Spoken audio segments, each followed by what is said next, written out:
আমাদের ওটাকে আনাবার আমরা চেষ্টা করছি।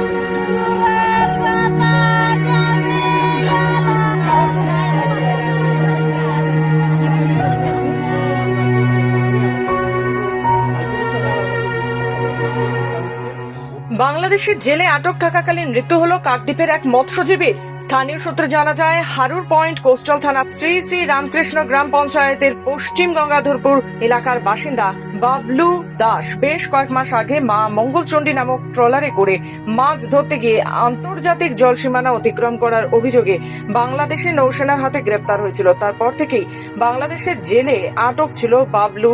হঠাৎ করেই পরিবারের কাছে খবর আসে হৃদরোগে আক্রান্ত হয়ে মৃত্যু হয়েছে বাবলুর। আর সেই খবর আসতেই কান্নায় ভেঙে পড়ে গোটা পরিবার। পরিবার সূত্রে জানা যায়, পরিবারে হাল ধরতে গভীর সমুদ্রে মাছ ধরতে গিয়েছিল বাবলু। বাবলুর মুখ ও বধির। অন্যদিকে পরিবারের এও দাবি তাকে পরিকল্পিতভাবে হত্যা করা হয়েছে। তবে ইতিমধ্যে পরিবারের সাথে দেখা করেছেন সুন্দরবন শ্রমজীবী মৎস্য ইউনিয়ন সম্পাদক সতীনাথ পাত্র। তিনি জানান, যত শীঘ্র সম্ভব তার দেহ যাতে ঘরে ফিরিয়ে আনা যায় তার ব্যবস্থা করা হচ্ছে। এই যে একটু দুটার দিক করে থানা থেকে একটা লোক এসেছিল, বলে এটা কি বাবুলের ঘর বাড়ি? আমি বলছি হ্যাঁ। বলছে বাবুলের কোথায় টল ধরা গেছে? আমি বলছি টলারে গেছি। বলে টলার কোথায়? বাংলাদেশে। বলছে কি হয়েছে ওদের? বলে কিছু হয়নি, আমি একটু দেখতে এসেছি। এ কথা যখন বলি গেছে, আর এরও অনেকবার জিজ্ঞাসা করছে, কিছু বলে না, শুধু এটা বলছে। বলে আমি বলি কি ওর কিছু খারাপ খবর হচ্ছে? বলে না, যদি হয় তাহলে তো আমি বলে দিতাম। কথা বলিও ভাই করে চলে গেছে। ওর মন দেখে আমি বুঝতে পেরেছি। আর আমার ছেলে ধরা গেছে তো আর কোনোদিন আমার বাড়ি লোক আসেনি। বাংলাদেশে অনেক অত্যাচার করেছে, নাহলে আমার ছেলেটা কি করে মারা গেল? আমার ছেলে হার্ট অ্যাটাক করতে পারে না। 25 বছরের ছেলে হার্ট কোনোদিন অ্যাটাক করতে পারবে না। যদি বয়স 16 বছর তাহলে হার্ট অ্যাটাক করতে পারছে। ইয়ং ছেলেরা হার্ট অ্যাটাক করতে পারে না।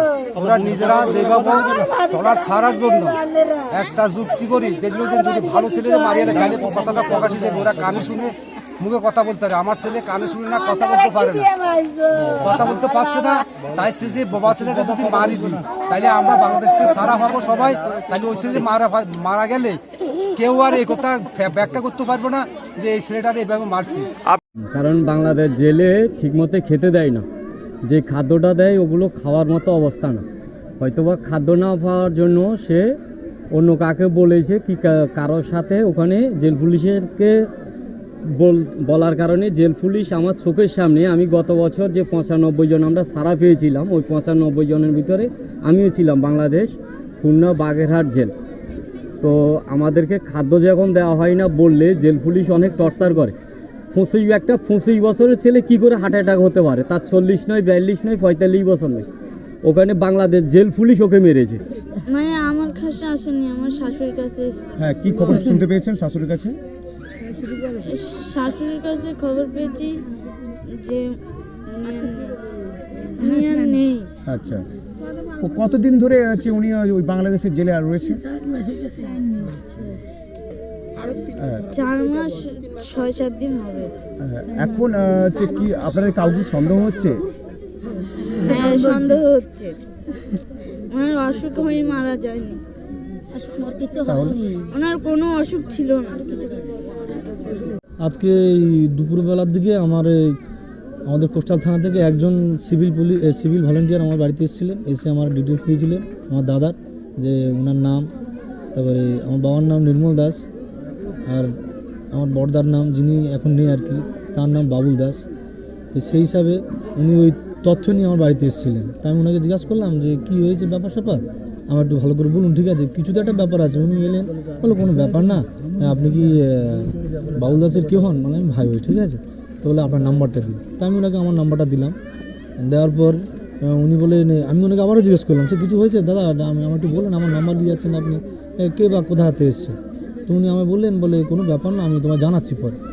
কী জানাচ্ছি পরে আমি একটু বুঝলাম না। ঠিক আছে, এবার আমার মনে একটা হালকা মানে সন্দেহজনক একটা চিন্তা এলো যে কিছু না কিছু একটা হয়েছে। হঠাৎ করে আমার বাড়িতে আসার কী কারণ, আর এত দুপুরবেলা, আবার কি থানা থেকে?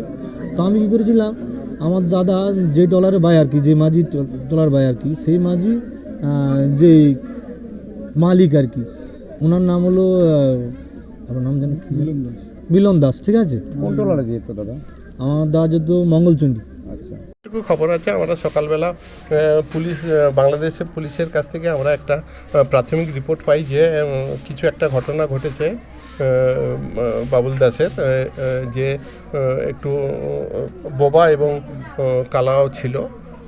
তো বয়স অল্প বয়সী ছেলে, কিন্তু তখনও পর্যন্ত আমাদের কাছে কোনো ডাইরেক্ট ওর কী হয়েছে আমরা জানতাম না। আমরা ডেপুটি হাই কমিশনারের সাথে যোগাযোগ করি, যোগাযোগ করার পর থেকে ওনার এবং বিভিন্ন আমাদের যে উকিল রয়েছে বাংলাদেশে তার কাছ থেকে যোগাযোগ করার পরেই আমরা মৃত্যুর খবরটা পাই এবং আমরা ডেপুটি হাই কমিশনের সঙ্গে যোগাযোগ করার পরেই ডেপুটি হাই কমিশনাররা আমাদের জানতে চান যে ওই ফ্যামিলির লোকের সাথে কথা বলবেন এবং পুরো খবরটা ওনার মুখেই উনি দিতে চান। তো আমি সেই মতোই এনাদের বাড়িতে এসেছি।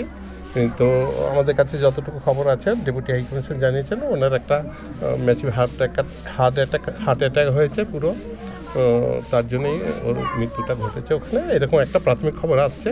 তারপরে ময়নাতদন্ত হচ্ছে, দেখা যাক কী খবর থাকে।